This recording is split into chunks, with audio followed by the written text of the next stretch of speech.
Okay, so if you're a new trader and you feel like you're just lost in this endless sea of strategies, indicators, and really confusing advice, then this is for you.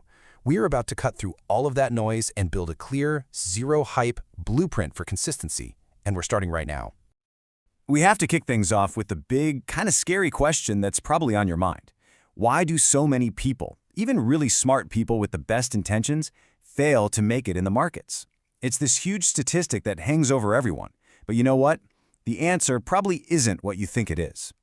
See, the problem isn't that there's not enough information out there. I mean, come on, it's the exact opposite, right? There are thousands of websites, gurus, and YouTube channels all promising you the secret sauce. You could literally spend your entire life just learning and still feel like you're getting nowhere. The real problem, the thing that trips everybody up, is not having a structured, step-by-step roadmap. Without a clear path to follow, all that information just becomes noise. So that's what we're going to do here. We're going to build that path, piece by piece, and turn all that confusion into real clarity. So let's start by just tearing apart that chaos. This first section is all about what I call the beginner's overload. That feeling, and I know you know it, of being completely and totally overwhelmed when you first start. This quote just hits the nail on the head, doesn't it? Feeling overwhelmed isn't some personal weakness. It's the normal reaction to an industry that, let's be honest, often makes money from keeping things complicated. So let's pull back the curtain and see where all this chaos is actually coming from. I mean, it comes from everywhere. You're told you have to trade Forex. But wait, also gold. And don't forget the indices. Then you see these charts just cluttered with a dozen different blinking indicators. And oh man, social media, it's just a fire hose of clashing opinions, with everyone swearing their strategy is the one. It all leads to a really dangerous mental trap. And this is what happens. You get analysis paralysis. You're so flooded with conflicting ideas that you just can't make a decision. So you either freeze up and do nothing, or you do the opposite. You bounce from one shiny new idea to the next without ever actually mastering any of them. So how in the world do we escape this trap? Well, the answer isn't to add more information. It's actually about systematically removing it. We're moving on to the path to clarity, and it's all about building a foundation that's actually solid. The very first, and honestly, the most powerful step you can take is to simplify everything. I'm talking radical simplification. Consistency doesn't come from a complex, genius-level system. It comes from absolute clarity, and that means you have to make a few hard choices that will, I promise, eliminate most of the noise. So here they are. These are the 3 big commitments that are going to be the core of your new, simplified path. First, you're going to commit to one market, just one. Forget everything else, become an expert in that one environment. Second, you commit to one strategy. Find one setup that makes sense to you and just repeat it until it's second nature. And third, use minimalist tools. Strip your charts down to the bare essentials that your one strategy actually needs. This focus, this is your way out of the chaos. All right, so which market should you pick? Well, here's a really simple breakdown. Forex is usually the most stable and pretty forgiving, which is great for beginners. Gold, on the other hand, is fast, it's emotional, and it reacts big time to news. And indices? They're all about momentum and often trade best during specific times of day. The most important thing here? Just pick one lane and stay on it. Okay, so once you've simplified your entire approach, it's time to actually build your skill. And this, right here, is where almost every beginner gets it completely backwards. They think the place to learn and get good is in the live markets. Wrong. Listen, if you take only one thing away from all of this, let it be this slide. You do not, I repeat, you do not become a consistent trader by risking your real money. You build the habits, you build the confidence, you build the pattern recognition through focused practice, completely away from the emotional roller coaster of live trading. And what's so important about this is that it sets realistic expectations.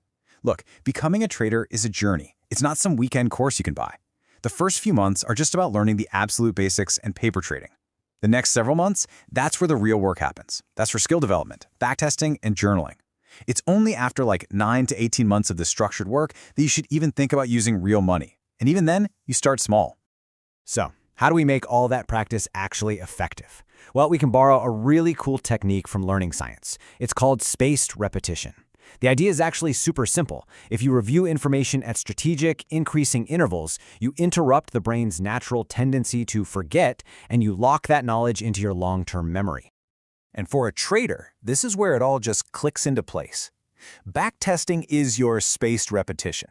It's you going back in time on your charts and taking every single trade based on your strategy as if it were live. You log the entry, the exit, the outcome, all without peeking ahead to see what happens next. Every single trade you review is one more rep that burns those patterns into your brain. And your goal is to get a sample size of at least 50 to 100 trades to prove your strategy works and to build that unshakable confidence in your edge. All right, so once you've built that solid foundation in a simulated environment, you might feel ready to test your skills in something like a prop firm challenge. But this is the proving ground where a huge, and I mean huge, misunderstanding usually happens. See, beginners think the whole game is about hitting that profit target as fast as humanly possible. But that's not what the firms are testing at all. They are not looking for a hero who gets lucky. They're looking for a professional. What they're really testing is your risk discipline, your ability to follow their rules to the letter, and your consistency when the pressure is on. Passing the challenge, that's just a byproduct of acting like a pro. And these right here, these are the rules that define that game. Yeah, the profit target gets all the glory, but it's the drawdown limits that end most people's dreams. If you violate that daily or max loss limit, even for a second, it's game over. Instant fail. These rules are designed to see if you can do the #1 job of a trader: protect the firm's capital. And the data on this tells a really powerful story. A staggering 80% of prop firm account failures don't happen because someone's strategy was bad. Nope. They happen because traders break their own rules. It's an emotional decision, a revenge trade, getting too big after a loss. That's what causes failure, not the market. Which brings us to our final, and honestly, the most critical piece of this entire puzzle: mastering the mental game. It's all about the massive psychological shift that happens when real money is finally on the line. You see, trading a prop account or a demo account, it has this built-in psychological safety net. A loss is just a data point on a spreadsheet. But when it's your own hard-earned money, that exact same loss feels personal. It feels heavy, and there are no firm rules to stop you from making a dumb decision. You have to be your own risk manager. This, my friends, is the final boss of trading. And this quote from Warren Buffett just perfectly wraps up our entire journey. The fear, the greed, the emotional turmoil of live trading, it doesn't come from the market itself. It comes from not having a clear plan, from not having enough practice, and from not having real confidence in your process. The roadmap we've just laid out, that's your defense against not knowing what you're doing. So I'll leave you with this one last critical question, because your answer to this will define your entire journey. If you're only focused on passing a challenge, hey, you might get lucky. But if you focus on building the habits of a professional, simplification, disciplined practice, and rock-solid risk management, then passing that challenge just becomes the next logical step in what could be a long and successful career.